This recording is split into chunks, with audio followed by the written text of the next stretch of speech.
Si ignoras lo que ocurrió antes de que nacieras, siempre serás un niño. Cicerón. Una hora con la historia, un nuevo enfoque del pasado deshaciendo mitos, con Pío Moa. Pues estamos en Decisión Radio, estamos en Una hora con la historia, estamos con don Pío Moa. Don Pío, muy buenos días. Hola, buenos días. Buenos días, tardes o noches, según nos escuchen, porque tenemos esa posibilidad en esta casa de que también somos una radio a la carta. Pueden elegir cuándo escucharnos. Sí. Don Pío, antes de meternos en materia, si le parece, sé que en el blog Más España, Más Democracia, www.piomoa.es, tenemos algunas reflexiones, algunos apuntes que ha ido haciendo a lo largo de esta semana. Sí, es interesante, pero quiero decir también que volver con el problema económico que tiene este programa, que siempre estamos un poco con el agua al cuello, por así decir, ¿no? Sí. Vamos tirando, pero con problemas, ¿no? Entonces, quiero recordar a nuestros oyentes que dependemos de ellos. O sea, esto no es un chiringuito como los que montan el PSOE y demás, o el PP cuando le toca, que nos hacen pagar a todos, ¿no? Esto es una cosa completamente independiente y, claro, es necesario, pues eso, tener este apoyo. Estábamos en la campaña 300 por 10, que no ha funcionado bien, porque pocos se han sumado a ella, y claro, en parte es comprensible, ¿no? Como hoy, entre la crisis económica y demás, todo el mundo está pidiendo dinero, desde las radios, los periódicos y todo tipo de gente, ¿no? Bueno, nosotros creemos que este programa, que es independiente, no hay otro como él, creo yo, en Internet, de historia me refiero, o sea, que analice las cosas con cierta seriedad, ¿no? Y la cuenta a la que pueden aportar, pues hay que decirla porque se me olvida. Precisamente una persona, mientras firmaba en la Feria del Libro, pues me decía, bueno, ¿y dónde, cómo podemos apoyarles, no? Bueno, la cuenta es del BBVA y es la siguiente. Es ES 09 0182 1364 3302 0154 3346. Esto es la cuenta. Si acaso, claro, no habrán tenido un bolígrafo, pero bueno, si lo toman por internet pueden... Claro, yo quería recordar que en el canal de YouTube de Una hora con la historia, ahí está la cuenta, efectivamente. En YouTube, Una hora con la historia, y ahí pueden acceder a los dígitos, y si acaso, pues a lo mejor, cuando falten 5 minutos para terminar el programa, pues se lo vuelvo a recordar. Muy bien, es una buena ocasión. Sí, para que ya... Si pueden tener el bolígrafo a mano, ¿no? Eso es, yo se lo recuerdo cuando falten 5 minutos y hablamos de la cuenta para poder apoyar la independencia de este programa. Bueno, pues vamos a hablar ahora del tema histórico, porque hace poco me preguntaba un periodista cómo es posible que a estas alturas el Partido Comunista monte su fiesta reivindicando a sus personajes absolutamente siniestros, ¿no? O como el PSOE reivindica a Largo Caballero o a Negrín, o a una serie de personajes verdaderamente nefastos, ¿no?, en la historia de España, ¿no? Y le dije, bueno, esto se debe fundamentalmente al PP. O sea, el PP renunció desde el principio a dar la batalla cultural, lo cual significaba dejar en manos de comunistas y separatistas dejar la versión de la historia. Y algunos piensan, bueno, es que ¿qué más da la historia? Lo que ha pasado, ¿no? Agua pasada no mueve molino y cosas de estas, ¿no? No, mire usted. De la guerra lo que nos interesa no es tanto si hubo más o menos muertos, que no fue una guerra tampoco demasiado mortífera, comparada con otras del siglo XX, sino cómo se llegó a ella y por qué se llegó a ella. Se llegó a ella porque hubo unas fuerzas muy poderosas que trataban por una parte de sovietizar España y por otra parte de disgregarla. Esto fue el Frente Popular, una alianza de separatistas y sovietizantes. Y eso es exactamente lo que estamos teniendo de nuevo. Aquella situación de hecho fue superada en el franquismo. La prueba es que cuando llega la transición, toda esta gente apenas tiene fuerza, no consiguen imponer lo que querían, la ruptura, tienen que tragar con la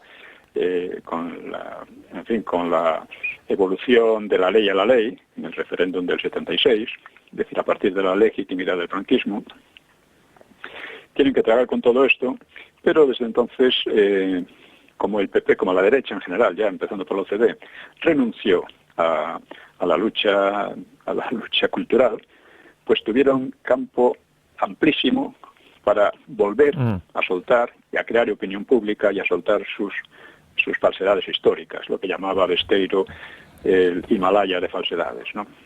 Y por eso estamos llegando a una situación en que aquellos problemas que estaban superados han vuelto y nos están amenazando seriamente otra vez.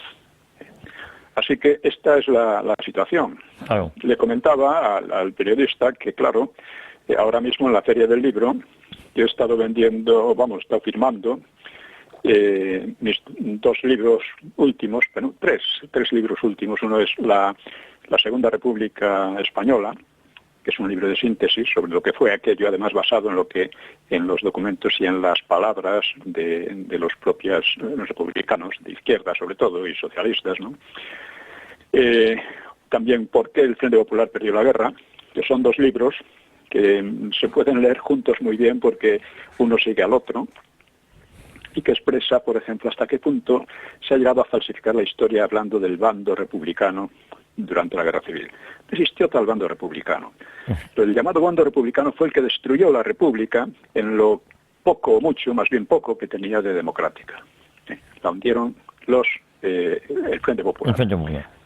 Y que inmediatamente, sobre todo después primero se rebeló contra la República en el 34 y después acabó de destruirla en las elecciones fraudulentas del 36, montando a continuación un verdadero régimen de terror.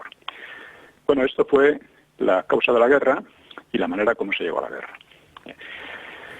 Esto, como digo, la inmensa mayoría de la gente no lo sabe, tanto por supuesto de izquierda, pero de derecha. O sea, un partido que fuera mínimamente responsable, que mínimamente aceptara la cultura, o sea, verdaderamente cultivara la cultura, por decirlo de alguna manera, haría que estas cosas fueran conocidas de todo el mundo. De esta manera, el PSOE, no habría jamás podido presumir de 100 años de honradez y firmeza, cuando es todo lo contrario. Siempre fue una banda de cacos, con algunos iluminados y algunos ingenuos, como Besteiro, pero básicamente sus dirigentes fueron, ni intelectual ni moralmente valían nada, ¿no? Y esto es, como digo, el gran problema político que tenemos, derivado de una historia que no ha sido superada. Que de hecho estaba superada, pero hemos vuelto a las andadas, en gran medida por culpa de una derecha indecente. Pues, en fin, me permito recomendar estos libros. Curiosamente, también en la feria he firmado muchos ejemplares de la novela Cuatro perros verdes, cosa que me satisface porque la novela es el segundo tomo de una trilogía. La primera fue Sonaron gritos y golpes a la puerta, que también se ha vendido bien. Y esta, digo que me satisface porque las opiniones que he recogido son muy positivas, casi todas, algunas extremadamente positivas. Pero, y claro, es raro que un historiador sea al mismo tiempo un buen novelista, ¿no? Casi todas las críticas, reseñas que he tenido de, por ejemplo, la novela anterior, insistían en esto. Bueno, no tenía muchas ganas de leerla porque, claro, ya se sabe, un historiador es muy difícil que haga una novela. Y es verdad, en general es verdad. Pero en este caso, luego de leerla, decían lo contrario, ¿no? Bueno, pues esto es la situación. Y para hablar más de la situación, resulta que un señor que se llama Óscar Alzaga, que era conocido en la transición porque era el portavoz de la UCD en el Congreso, pues ha escrito un libro. Ha escrito un libro que se titula, bueno, le he comentado en el blog y lo voy a seguir comentando porque vale la pena. Dice así: como es sabido, el franquismo se declaró católico y favoreció con cierto exceso al catolicismo político por encima de las demás familias del régimen. O sea, por encima de los falangistas, carlistas e incluso monárquicos, ¿no? Llegado el Vaticano II, el Concilio Vaticano II, la democracia cristiana se dividió. Un sector que podríamos llamar ultra se decantó por el antifranquismo, por apoyar a los separatismos y por los diálogos con los comunistas, diálogos entre comillas, diálogos de los que los comunistas sacaron muy buen partido. O sea, el sector democristiano radical. Por otra parte, ese sector cultivó un aperturismo, el otro sector de la democracia cristiana cultivó un aperturismo moderado y miraba con mucha aprensión las aventuras políticas del grupo que llamó ultra, que además se proclamaba el mismo de izquierda, ¿no? El primer sector fueron representantes Jiménez Fernández, que fundó Izquierda Democristiana, y luego Ruiz Jiménez, que cambió el nombre de Izquierda Democristiana por el de Izquierda Democrática, nada menos. Y el segundo sector vendría representado por Silva Muñoz, que fue ministro de Obras Públicas en el franquismo, y que veía con mucho, en fin, con mucha aprensión lo que estaban haciendo los otros, ¿no? Los de la izquierda democrática, ¿no? Democristiana. Bueno, pues estos de la izquierda, que después se autobautizaron de centro, eran también muy europeístas, al estilo Casquizo español, que jamás aportó el menor bagaje intelectual a esa ideología europeísta, ¿no? Hay que decir que el antifranquismo del sector ultra o de izquierda nunca necesitó de ningún heroísmo, porque visiblemente el régimen le dejaba hacer. Lo mismo que al PSOE, limitándose a algún que otro control o alguna leve represión. Ellos eran pocos, sin proyección popular, no tenían inconveniente en prosperar en el funcionariado del régimen y ninguno fue a la cárcel por su ardua lucha antifranquista, ¿no? Su oposición, más que oposición propia, consistió en utilizar sus posiciones dentro o en los aledaños del régimen para favorecer subrepticiamente a los enemigos reales de Franco, que eran los comunistas y separatistas y terroristas, llegado un momento, ¿no? Observemos que entre los separatistas, pues quienes dominaban eran también democristianos, como Pujol o Arzallus. Eran también democristianos. Y esto explica las derivas bien conocidas desde la transición. En fin, Franco había de morir antes o después, su régimen se había quedado sin el respaldo ideológico católico por decisión del Vaticano y había que preparar el porvenir. Esta era más o menos la filosofía en que se basaban aquellos antifranquistas. Bueno, pues ahora uno de ellos, Óscar Alzaga, acaba de publicar un libro titulado algo pomposamente La conquista de la transición, precisamente en la vieja línea antifranquista, a juzgar por una entrevista en El Confidencial. De ella me ha interesado una referencia a la destrucción de los archivos policiales del franquismo, no sé si de todos o solo de la BPS. Esta destrucción la he venido denunciando durante años como una fechoría brutal contra la historia. Aunque algo ha debido quedar porque en las memorias del ministro de Interior socialista Barrio Nuevo, pues menciona cosas en relación con el Grapo, ¿no? Sí. Bueno, pues aquella destrucción fue debida a Suárez y a Martín Villa. Y desde luego fue muy agradecida por la izquierda y por los separatistas, que no recuerdo que hayan protestado por ella. Agradecida porque muchos de aquellos valerosos luchadores contra Franco iban a salir seguramente mal parados de las revelaciones de los archivos policiales. Pero Alzaga nos ilustra con esta interpretación. Somos el único país de Europa donde se ha cometido tal barbaridad. Hasta ahí está bien. Pero observen su comparación. Los informes de la policía política de la Alemania nacionalsocialista, de la Italia fascista, del Portugal salazarista o de la Grecia de la dictadura militar se han conservado. Bueno, Alzaga luchaba esforzadamente contra un régimen parecido a la Alemania nazi, parece ser. Yo no recuerdo, por cierto, que Alzaga protestase entonces por aquel desmán aunque dice que sí salvó algunos papeles referentes a él mismo, que resultaron, nos dice él mismo, insignificantes y carentes de interés. Pues sí, como su propia oposición al régimen, sin duda. Fue insignificante y carente de interés.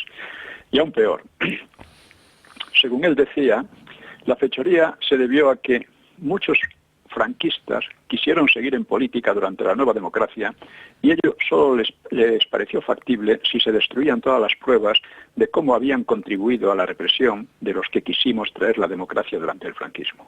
Bueno, es evidente que Suárez y Martín Villa, los responsables del delito, querían seguir en la política, en la democracia, al igual que otros muchos franquistas que podrían citarse, empezando por el rey Juan Carlos, ¿no? Alzaga y los suyos, en cambio, dice él, querían traer la democracia. ¿Cómo la querían traer? A base de diálogos, entre comillas, con los comunistas y con los separatistas, casualmente también democristianos. Y ya se sabe que de aquellos polvos, pues estos lodos. En cuanto a los políticos franquistas que habían reprimido a comunistas, separatistas y otros demócratas, entre comillas, eran precisamente los que estaban trayendo el nuevo régimen de acuerdo en principio con el referéndum del 76 de la ley a la ley, un referéndum pronto olvidado, olvidado de manera, en fin, deliberada, ¿no? Sí, sí. Y por desgracia, ¿no? Casi todo el mundo ha pretendido hacer carrera política en España presentándose como luchador antifranquista. Uno puede comprender la falsificación de la historia por comunistas y etarras. Después de todo luchamos, y estaba también ahí, contra Franco. Se sacrificaron, algunos murieron en el empeño y bastantes pasaron por la cárcel. Pero la falsificación hecha por unos señoritos, hijos y beneficiarios del régimen, causa un especial malestar, casi físico. Esta es una de las razones por las que ahora tenemos un régimen social comunista y estas cosas. Ahí he comentado también otro aspecto histórico muy importante, y es que el franquismo, o sea, Franco tuvo una oposición externa y otra interna. Hubo un antifranquismo dentro del franquismo. La segunda, o sea, la oposición interna procedía de gente que vivía en y del franquismo, generalmente como funcionarios o personas de buena situación, pero que pensaban que el final del régimen se acercaba y había que pasar a otra cosa. En los años 40 hubo algún sector falangista pronazi, partidario de entrar en la guerra, diversos generales monárquicos que no cesaban de intrigar contra Franco, y también algunos carlistas, algún obispo exageradamente integrista o curas separatistas. Como el régimen sobrevivió a todas las asechanzas internacionales, esas oposiciones fueron amainando, aunque surgían algunas aquí y allá, particularmente de clérigos separatistas, que de otro modo, darían lugar a la ETA, ¿no? De una manera directa o indirecta, ¿no? La que podríamos llamar oposición franquista a Franco, pues franquista en el sentido de que vivían en y del franquismo, ¿no? Bueno, pues esta oposición subió de nivel a partir del Vaticano II, cuando sectores llamativos del clero se dedicaron a apoyar a comunistas, separatistas y terroristas. Y salió una democracia cristiana que se llamaba a sí misma izquierda, naturalmente democrática, entre comillas, encantada de dialogar con la oposición exterior al régimen. En esa oposición franquista, en el sentido dicho, pues a Franco, oposición a Franco, se pueden incluir numerosos socialistas que medraban dentro del régimen y preparaban su futuro para cuando el caudillo falleciera, tipo Ángel Viñas y tantos otros, ¿no? Y ahora Óscar Alzaga, antiguo portavoz democristiano de la OCDE, ha querido rescatar como un mérito histórico y democrático la oposición de los suyos a aquella terrible dictadura que insinúa semejante a la de Hitler. Naturalmente, tiene que pintar un cuadro muy sombrío de aquella situación. Dice en la entrevista, por ejemplo, como la oposición al franquismo hubo de desenvolverse en la ilegalidad, producía pocos escritos. Bueno, quienes los producían, por lo visto, eran los policías, como ilustra el señor Alzaga al hablar de la quema de los archivos policiales. Dice, en aquellos casi 40 años se redactaron millones de informes que reflejaban la oposición creciente al régimen. Las permanentes escuchas telefónicas de nuestros teléfonos y de los continuos seguimientos a que estuvimos sometidos por la Brigada Social, la Guardia Civil y los servicios de información de los sindicatos verticales, etcétera. Veamos. Veamos la realidad. La realidad. La oposición real comunista y terrorista produjo un verdadero alud de escritos ilegales. O sea, todos tenían montones de periódicos, propaganda, etcétera. Una cosa enorme, ¿no? Enorme. Y además tenían escritos legales, desde la revista Triunfo a editoriales dedicadas a libros marxistas, porque había editoriales legales que publicaban casi en exclusiva libros marxistas, ¿no? Y en cuanto a la ilegalidad, entre comillas, de la democracia cristiana, el PSOE y compañía, pues era muy relativa. No solo solían tener cargos funcionariales o muy legales, sino también su propia prensa. Por ejemplo, la más destacada de la democracia cristiana era Cuadernos para el Diálogo, un título muy expresivo, ¿no? Porque ¿con quién dialogaban? Pues con los comunistas, fundamentalmente, ¿no? Cuando Solzhenitsyn vino a España, pudo comprobarse la enorme influencia democrática, entre comillas, de unas y otras oposiciones criadas bajo el aperturismo del régimen. Aquí menciono uno, Solzhenitsyn y Bennett, he escrito algunos artículos sobre esas cuestiones, ¿no? Por otra parte, como parece ignorar Alzaga, todos los regímenes suelen espiar a sus posibles enemigos internos, a los archivos del FBI, de la policía inglesa, francesa, etcétera, deben de ser realmente interesantes. En la España del PSOE espiaron hasta el mismo rey Juan Carlos. Parece que allí solo espiaba el régimen de Franco, naturalmente, que espiaba con tanto, porque había que controlar todas aquellas cosas, ¿no? Pero al mismo tiempo las dejaba hacer y prosperaba muy bien, ¿no? Así que hubo dos oposiciones a Franco, la franquista y la externa, mayormente comunista o terrorista. Esta última sí fue realmente perseguida, aunque disfrutase de cierta actividad legal. En esa, pues, hubo de todo, pero podía invocar esa persecución, podía invocar los años de cárcel, incluso algunas resistencias heroicas ante la policía, también algunos muertos.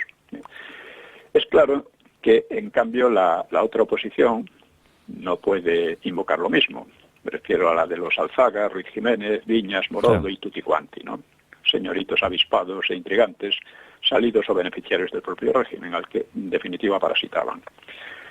Bueno, aunque sea un tanto difícil por lo siniestro y tiránico de sus objetivos, la oposición externa podía ensayar un relato épico de su lucha. En cambio, de las intrigas de la otra oposición solo podría salir un sainete. En fin, pues esto me interesa decirlo porque parece que seguimos en la mina del antifranquismo, ¿no? Con la que quieren hacer carrera tantos. Es que parece, don Pío, que es muy rentable ese antifranquismo para algunos. Yo creo que ya no lo es. Claro, se les ha debido agotar, ¿no? Lo ha sido durante mucho tiempo, pero cada vez está más. Hombre, yo he contribuido un poco, sobre todo con mis libros, que no han llegado a gran cosa porque el PP los ha estado saboteando. El PP ha renunciado, no solo ha renunciado por su cuenta a la batalla cultural, sino que ha tratado de ahogarla. Igual que ha tratado de ahogar en Cataluña, en Vascongadas o en Galicia, ha tratado de ahogar la oposición, la resistencia a las fechorías de los separatistas. Porque toda su política ha sido el diálogo con ellos y la asfixia de cualquier resistencia. Pues, don Pío, si le parece, nos metemos ya directamente en materia. La pasada semana estuvimos hablando de la España de 1942. ¿Cómo continuamos?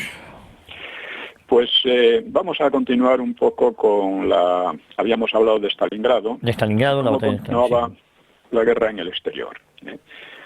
Porque en enero ya del 43, del 14 al 24, mientras el ejército de von Paulus, Roosevelt, pues se derrumbaba, pues Churchill y Roosevelt pues se reunían en Casablanca y acordaban seguir la ofensiva por Sicilia e Italia, aunque primero tenían que conquistar Túnez. Y el desembarco en Francia lo aplazaron para el año siguiente, lo que causó mucha irritación en Stalin. Stalin pensaba que el ataque por el norte de África era secundario y que lo que perseguían sus aliados era que los rusos se desangraran lo más posible, ¿no? Antes de emprender el segundo frente, como lo llamaban, por Francia, ¿no? Por Francia. Otro problema fue el movimiento francés, porque Londres respaldaba a De Gaulle y Washington también a otro general, Giraud, llamado Giraud. Como compromiso pusieron a los dos en pie de igualdad, porque eran rivales, ¿no? Más decisivo fue el acuerdo de exigir a Alemania la rendición incondicional, que era muy satisfactorio para Stalin, porque siempre desconfiaba de sus aliados, de que en cualquier momento llegasen a un acuerdo de paz con Alemania, con lo cual Alemania podía dedicar todas sus fuerzas a Rusia, ¿no? Este acuerdo de rendición incondicional pues levantó polémica entre historiadores y políticos, porque posiblemente robusteció la decisión alemana de resistir a toda costa y sobre todo favoreció a la Unión Soviética de manera indirecta. La política pasan siempre estas cosas un poco paradójicas, ¿no? Los soviéticos seguían sospechando de sus aliados, y en USA y en Inglaterra pues no faltaban quienes buscaban el modo de frenar los posibles avances soviéticos hacia el centro de Europa, y se produjeron encuentros muy llamativos, como el sostenido en Berna en febrero entre el futuro director de la CIA, Allen Dulles, que también había estado intrigando en España, y va a intrigar todavía mucho más según la guerra se acercase a su fin. Bueno, pues a su vez era el representante del OSS, era, vamos, la primera CIA, por llamarla así, ¿no? Sí. Pues se entrevistó con el príncipe Max de Hohenlohe, representante de Himmler. Según los soviéticos, trataron de una posible paz por separado y de establecer un cordón sanitario contra la Unión Soviética integrado por Polonia, Rumanía y Hungría. Como vemos, todos desconfiaban unos de otros, pero de todas maneras consiguieron organizarse y relacionarse muy bien entre ellos, coordinarse muy bien, cosa que no consiguieron los alemanes con los japoneses o con los italianos, ¿no? Bueno, la postura española se oponía a la de la reunión de Casablanca. Cuando el 23 de enero, cuando la reunión terminaba y agonizaba el sexto ejército alemán en Stalingrado, pues Franco exponía al embajador alemán Moltke. La amistad con Alemania permanecía, porque ésta luchaba contra el bolchevismo, mientras que las democracias lo favorecían. España, le dijo Franco, podía ayudar a la causa tratando de ampliar las grietas entre la Unión Soviética y los anglosajones. Defendió la necesidad de llegar a conversaciones de paz y se ofreció como mediador. Y ya el día 6, Franco había indicado a Hoar que si Churchill y Stalin, reunidos en Moscú, habían acordado una hegemonía compartida en Europa, los rusos podrían ocupar Alemania y convertirla en una fortaleza del comunismo, por lo que sería preferible una paz negociada que salvara a Alemania. Hoar había contestado el 19 con un memorando en el que destacaba la seguridad de la victoria. Dice: gracias a la creciente superioridad aliada en armamentos, tanto en cantidad como en calidad, especialmente en lo relacionado con la aeronáutica. Mientras que las fuerzas aéreas alemanas se encuentran irremediablemente más debilitadas que en agosto de 1940, la RAF, o sea, la inglesa, tanto en cantidad como en calidad, supera a las fuerzas combinadas de Alemania y de Italia. La producción británica de aviones es también mayor que la producción alemana e italiana juntas. Esto lo explicaba Hoar.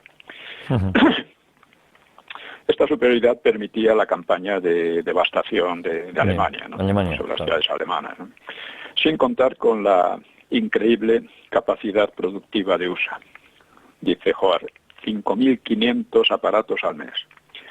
En cuanto al periodo soviético, decía Hoar, no existía, porque Stalin había prometido no interferir en los asuntos internos de otros países.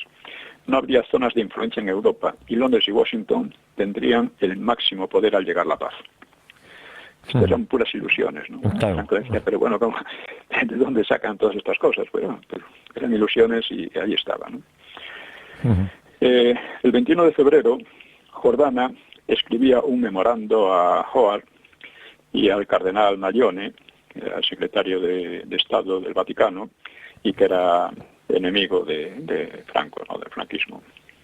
Decía Jordana: si Alemania no existiese, nosotros los europeos tendríamos que inventarla.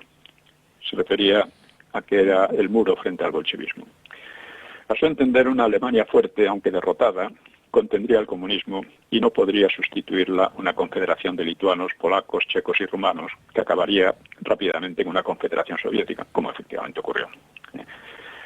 Lo que pasa es que una Alemania fuerte, bueno, al final la política de USA en Europa fue fortalecer a Alemania, la Alemania occidental, facilitarle que se repusiera, ¿no?, en lo posible, aunque al mismo tiempo estaba prácticamente ocupada por tropas de USA, Inglaterra y Francia, ¿no? Y poco después Howard respondía oficiosamente. Dice: no habría problema con Stalin porque, textual, un nuevo capítulo comienza y es un capítulo en el cual el Imperio Británico y Estados Unidos de América desempeñarán seguramente un papel predominante. Gran Bretaña será la más fuerte potencia militar de Europa. En realidad fue el comienzo del derrumbe del Imperio Británico. Claro. Así son las cosas, ¿no? Efectivamente. Porque dice, Inglaterra disponía de las fuerzas aéreas más poderosas de Europa y de la más importante marina que el continente europeo haya visto nunca en manos de una sola potencia europea. La influencia británica, creo, será en Europa más fuerte que nunca desde la caída de Napoleón. Estas ilusiones hacía Howard y se hacían seguramente su gobierno, ¿no? En cambio, dice, Rusia tendrá necesidad, por lo menos, de un largo periodo de reconstrucción y restablecimiento, en el curso del cual dependerá en gran parte del Imperio Británico y de Estados Unidos de América desde el punto de vista económico. Por todo ello, no hay una sola razón que indique que la alianza con la Unión Soviética, formada bajo presión de la guerra, no continuará en tiempos de paz. Es muy interesante ver hasta qué punto Franco era perspicaz y veía las cosas, y hasta qué punto se engañaban sobre su propio poder los anglosajones. Porque ya digo, la guerra fue el prólogo a la liquidación del Imperio Británico y fue el prólogo al paso de Inglaterra a potencia de segundo orden. Además, claro que Rusia tenía necesidad de ayuda económica, pero Inglaterra también, porque salió de la guerra completamente endeudada. Lo que pasa es que tuvo la suerte de que los ingleses le perdonaron esas deudas, los ruseños le perdonaron esas deudas y al mismo tiempo le dieron la parte del león en el Plan Marshall. Bueno, pues es muy interesante estas cosas, ¿no? Ver cómo argumentaban unos y otros, ¿no?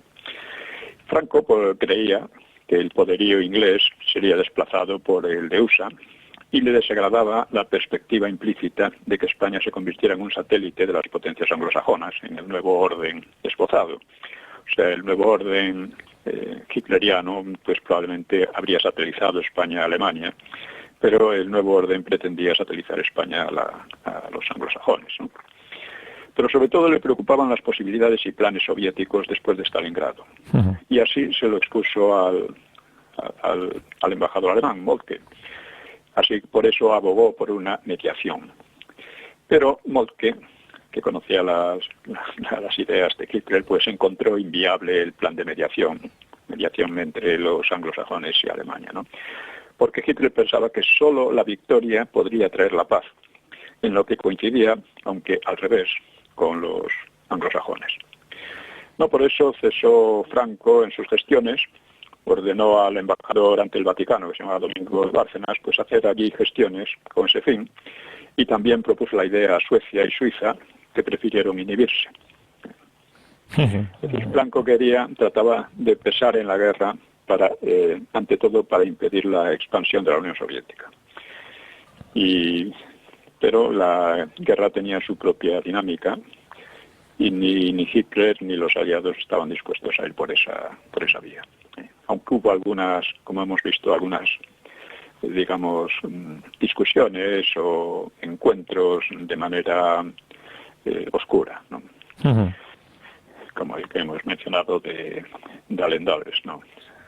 Bueno, bueno, pues vamos a hablar ahora de otra campaña parecida a la de Stalingrado, que sin embargo no salió, ¿no?, a los soviéticos. O sea, porque allí intervino también la División Azul. Sí. O sea, mientras la campaña de Stalingrado pues proseguía conforme a los planes rusos, Ujú. porque les abrió también la posibilidad de capturar a una gran masa que no lo conseguirían al final, una gran masa del ejército alemán. En el sur.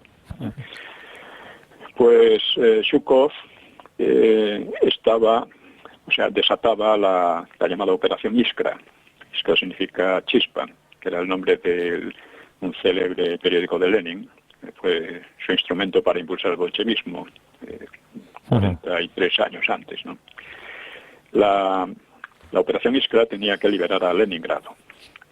La acción comenzó el 12 de enero, 2 días después del anillo, del Koltso de Stalingrado, y también mediante un feroz martilleo de 4.500 bocas de fuego que destrozaron las líneas alemanas al sur del lago Ladoga.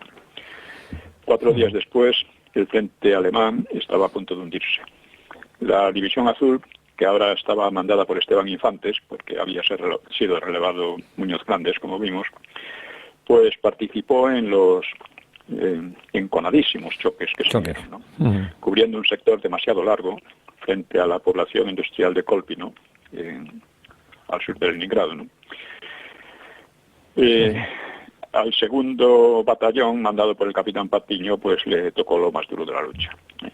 Bueno, y aquí cito a 2 historiadores useños sobre la División Azul. Tiene un libro muy interesante, se llaman Kleinfeld y Tams. Lo describe así: 500 guripas que esperaban en la oscuridad recogieron sus equipos y cargaron las armas pesadas, radios y raciones extra. Con los motores en marcha, los conductores miraron por las ventanillas de sus vehículos cubiertos de nieve. Los hombres del segundo trabajaban en silencio, sin bromas ni canciones, y no empezaron a cantar hasta que la columna se puso en marcha a las 8. Con los faros enmascarados y ruido de cadenas, el convoy patinaba por la helada carretera, azotada por el viento, a Fyodorovsky, a través del río Shora y por la carretera Moscú-Leningrado. Los desechos del frente pasaban hacia el sur por Sablino y Ulyanovka. Ambulancias, trenes, hospitales y caballos heridos que gemían por la carretera. Columnas de carros de combate, camiones, trineos, cañones de infantería se desplazaban hacia el norte, hacia Nga. No bastaban para contener la marea roja. Avanzadillas de los ejércitos 67 y segundo de choque rusos se encontraron en Poselok el lunes. El bloqueo de Leningrado estaba roto, provisionalmente. Tardaría un año en romperlo definitivamente. Bueno, a las 3 de la tarde anochecía y el frío llegaba a los 40 grados. Esto ya dice. Llegados a los bosques de Poselok, los divisionarios se desplegaron en la oscuridad e improvisaron parapetos con maderos y ramas, camuflándolos con nieve. Hacia las 6 de la madrugada sufrieron un largo bombardeo y hacia las 9, amaneciendo, 2 divisiones soviéticas se lanzaron al asalto. Una y otra vez serían rechazadas a lo largo del día.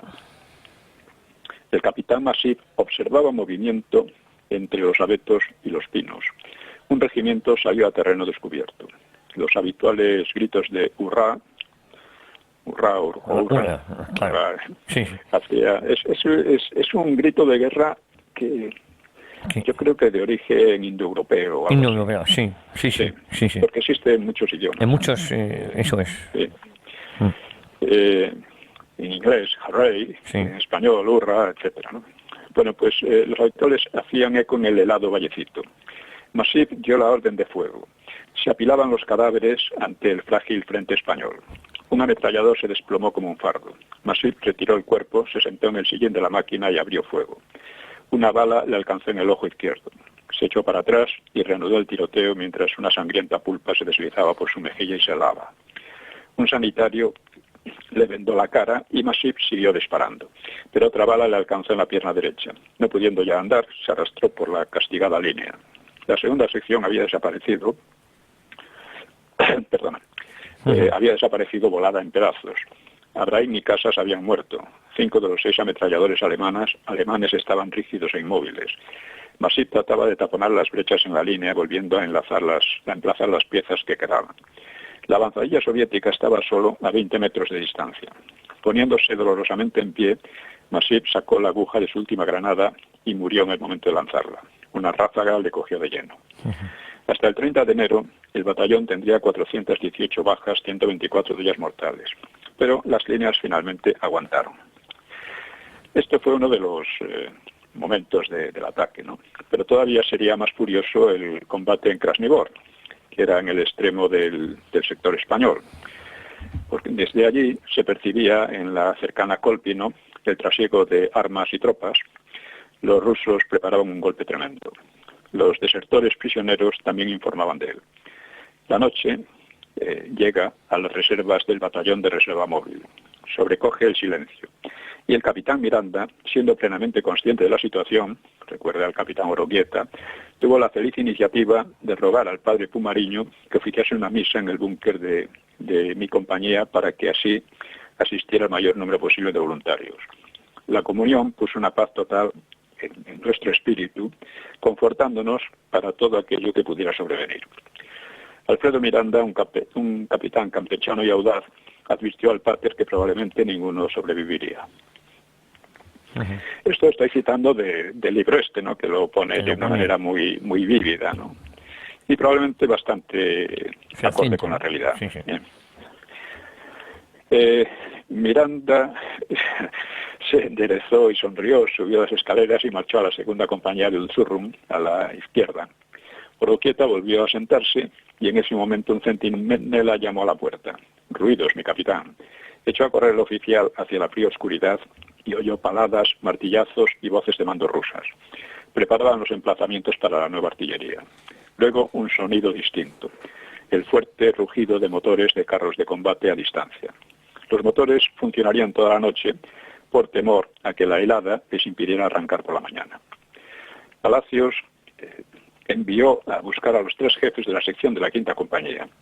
Dice, mañana correrán los toros, le dijo, y les dio instrucciones de doblar la guardia y comprobar el estado de las posiciones, pero no de despertar a los soldados. Dice, para muchos puede ser su último sueño. El ataque artillero superó todo lo imaginado. Uno de aquellos de los que los hombres solo podían salir para el cementerio o para el manicomio, en frase de un general ruso. Eran las 7 menos cuarto de la mañana del miércoles 10 de febrero del 43. Kolpino entró en erupción como un volcán colérico. 800 bocas escupían fuego sobre el sector desagrado. La tierra temblaba y se movía. El bombardeo sorprendió a Palacios bajando el trincherón. Los pinos estallaron en llamas como luminarias. Los fogonazos de las granadas le cegaban, pero en unos segundos también ellos quedaron oscurecidos por una sucia nube de turba, humo y cristales de hielo. El acre olor de la cordita le ahogaba. Se hundió la trinchera, desapareció el portín de mando y callaron los teléfonos. Eso fue en un sector relativamente pequeño de 5 kilómetros, esto lo digo yo ahora, pues sí. Fue posiblemente el bombardeo más intenso que había habido en la guerra hasta entonces. Para un sector tan pequeño. Tan pequeño. Dice, los nombres estos, negro, tal y cual, pues son de claves. ¿No? Eso es. Sí. Negro contempló fugazmente el frente. Los puntos rojo herrumbre de las granadas soviéticas se concentraban en las compañías 5ª y 6ª. Los puntos se expandían, devoraban el humo, se clavaban en el cielo y subían como un acantilado de fuego rojo. Negro se pegó al fondo de las trincheras. Parte del frente español quedó volatilizado, pero no todo él. Convencidos de que las líneas españolas estaban destruidas, los ivanes, o sea, los soldados rusos, venían confiados. A Negro se le hizo un nudo en la garganta. Tantos rusos. Calma, calma, tranquilizaban los oficiales. La angustia que precede al choque se desvaneció de golpe. Negro vio a sus compañeros ponerse en pie gritando, riendo, saltando, lanzaban ráfaga tras ráfaga y tiraban bombas y más bombas a las figuras que pugnaban más abajo con la barrera. Toda la tensión acumulada durante hora y media de bombardeo saltaba como un resorte. Los 63 de guardias soviéticos, la división, claro, se retiró, dejando atrás los cuerpos mutilados de sus compañeros, y siguió un silencio sepulcral.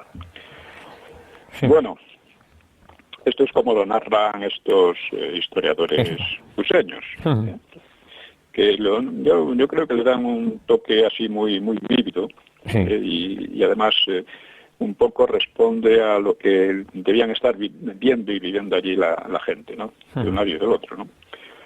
Bueno, pues pese a una resistencia febril, Krasnivor cayó en manos rusas porque la ayuda alemana llegó tarde.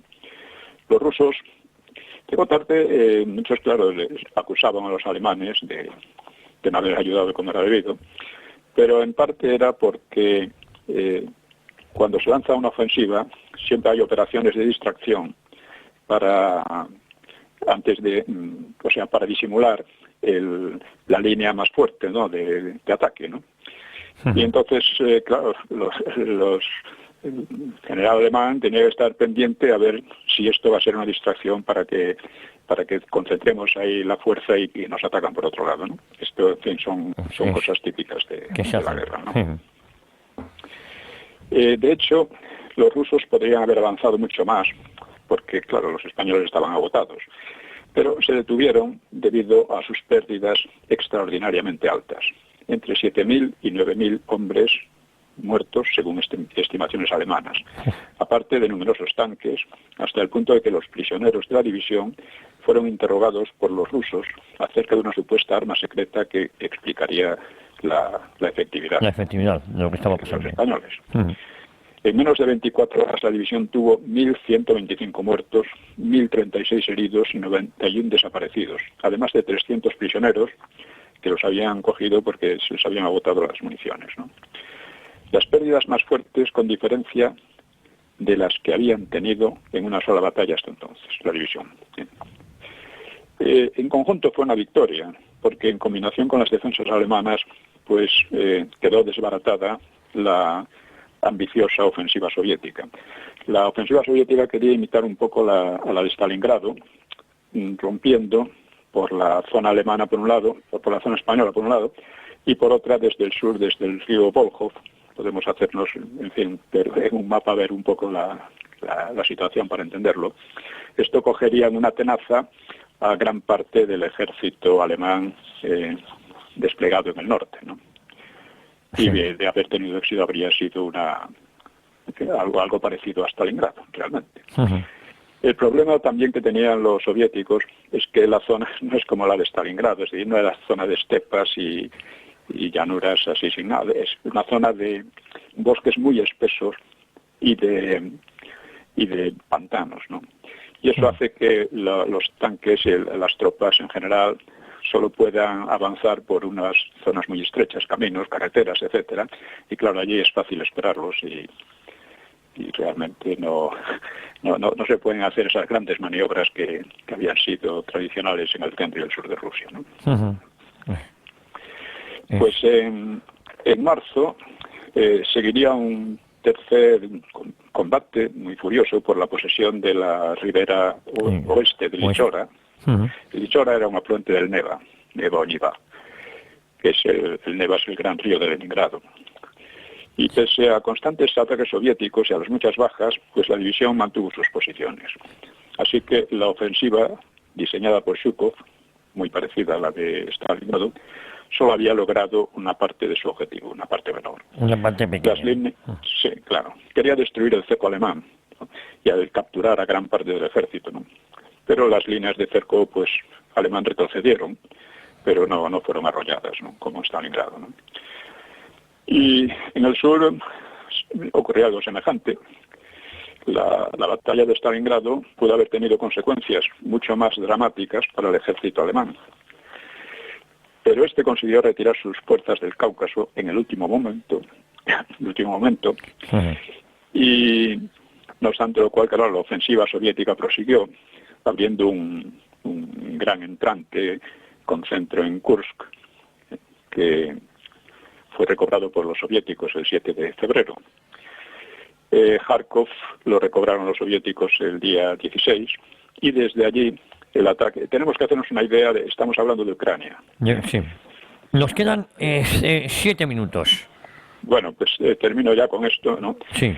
Y desde allí el ataque giró hacia el Mar Negro con intención nuevamente de copar a todo el grupo de ejércitos sur, con lo cual habrían abierto una brecha imposible de suturar, ¿no?, en el frente alemán. O sea, y con ello habrían provocado el desplome de toda la Wehrmacht, porque les habría abierto el camino hacia Rumania, Bulgaria, hacia Hungría, etcétera, ¿no? Y podían coger prácticamente en tenaza al resto del ejército alemán, o sea, que estaba en el norte, ¿no?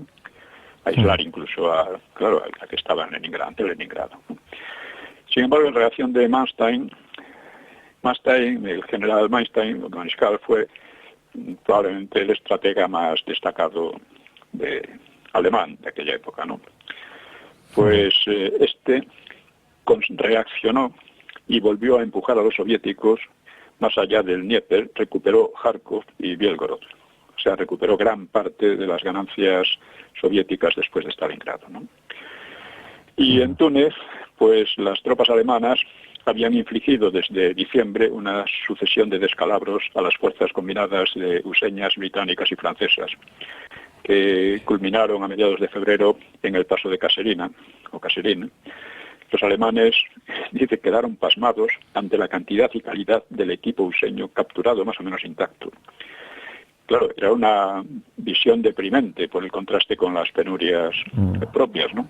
Sí. Y estos éxitos, debido sobre todo a Rommel, pues abrieron la ocasión de desarticular el dispositivo aliado y expulsarlo de Túnez, para volverse enseguida sobre Montgomery, que había ocupado ya prácticamente toda Libia. Sin embargo, contra la opinión de Rommel, el avance alemán se tornó cauteloso, dando tiempo a sus enemigos a reponerse, y en marzo las perspectivas para las fuerzas italo-germanas en Túnez pues se oscurecían rápidamente.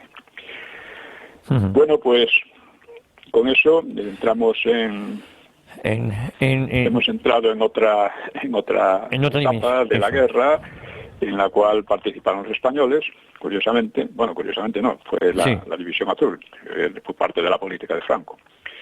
Y si acaso podemos reiterar el llamamiento al apoyo económico a este programa. A este programa. Pues si le parece, damos de nuevo el número de cuenta. Sí. ¿Don Pío? Pues el número de cuenta es el siguiente. Del BBVA. BBVA ES 09 0182 1364 3302 0154 y 3346 33 y 46 los últimos números. Pues desde aquí un llamamiento a que apoyen a este programa, porque es la mejor manera de poder continuar investigando y manteniendo este programa que ya lleva muchos años en antena y que es fundamental para seguir dando la batalla cultural. Sí, está planteado, como todo lo demás, en torno a la batalla cultural. O sea, si no entendemos la historia, no entendemos el presente. Por desgracia, porque aquella historia tenía que estar superada. De hecho, fue superada en el franquismo, pero ha vuelto debido precisamente a la renuncia a la batalla cultural por parte de la derecha. Pues, don Pío, un abrazo muy fuerte y prometemos volver, Dios mediante, la próxima semana aquí a Decisión Radio a Historia de una época. Muy bien. Una hora con la historia. Un abrazo muy fuerte. Hasta luego. Adiós.